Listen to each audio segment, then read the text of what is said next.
સંશ્રી, હું શાસ્ત્રાર્થ માટે યોગ્ય વ્યક્તિ નથી.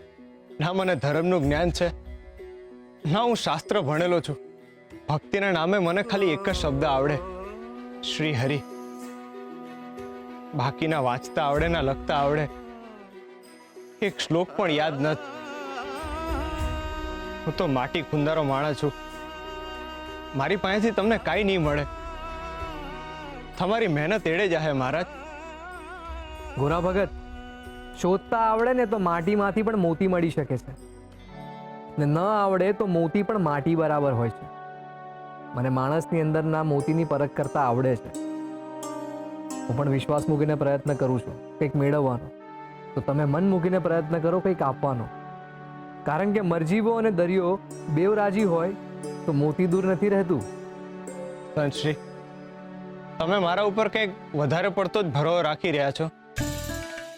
ભરોસામાં માપ ના હોય ભગત, એ તો અમાપ છે, અને એટલે જ એને ભરોસો કહેવાય છે. અને એમ પણ પારખવા માટે પ્રયત્ન તો કરવા જ પડે ને ભગત. હું મારી બાજુથી પ્રયત્ન કરીશ તો કંઈક મેળવી શકીશ. તમે તમારી બાજુથી પ્રયત્ન કરો.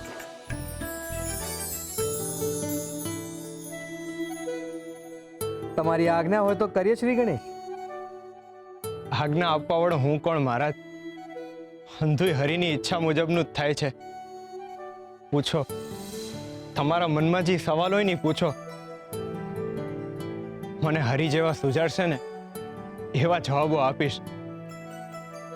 હરે કૃષ્ણ, હરે કૃષ્ણ.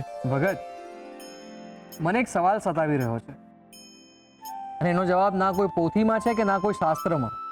ભગત, બ્રહ્માજી સાથે મળીને આ સૃષ્ટિનું નિર્માણ કર્યા પછી વિઠ્ઠલ એટલે કે શ્રી હરિને એવી ઈચ્છા થઈ કે એ કોઈ જગ્યાએ જઈને આરામ કરે, પણ એવી જગ્યા જ્યાં એમને કોઈ હેરાન ના કરી શકે કે એમને ખલેલ ના પહોંચાડી શકે. એમણે પોતાનો આકાર નાનો કરી દીધો અને જમીનમાં જ સમાઈ ગયા.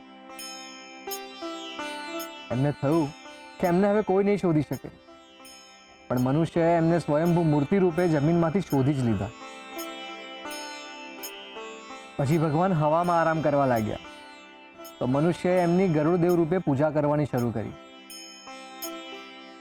ત્યાંથી પણ એમને શોધી લીધા, ત્યાં પણ આરામ ના કરવાથી.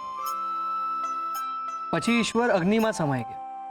એમને થયું કે નિસંદેહ એમને કોઈ ત્યાં શોધી નહીં શકે, કારણ કે અગ્નિ પાસે જવું એ તો પીડાદાયક હોય ને. અને મનુષ્ય એમની અગ્નિદેવ રૂપે જ પૂજા કરવા લાગ્યા, અને એમને અગ્નિદેવતા તરીકે સ્થાપિત કરી દીધા. ત્યાંથી પણ એમને શોધી જ લીધા, ને ત્યાં પણ આરામ ન કરવા દીધો. પછી વિઠ્ઠલ બહુ મૂંઝાઈ ગયા. એમને થયું કે એવી તો કઈ જગ્યા છે જ્યાં એ સંતાઈ જાય, જ્યાંથી એમને કોઈ મનુષ્ય શોધી જ ના શકે.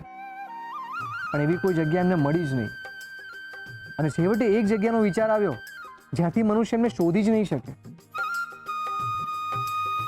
તો મારો પ્રશ્ન એ છે ભગત, કે ઈશ્વર ક્યાં સંતાયા હશે? સમુદ્રમાં.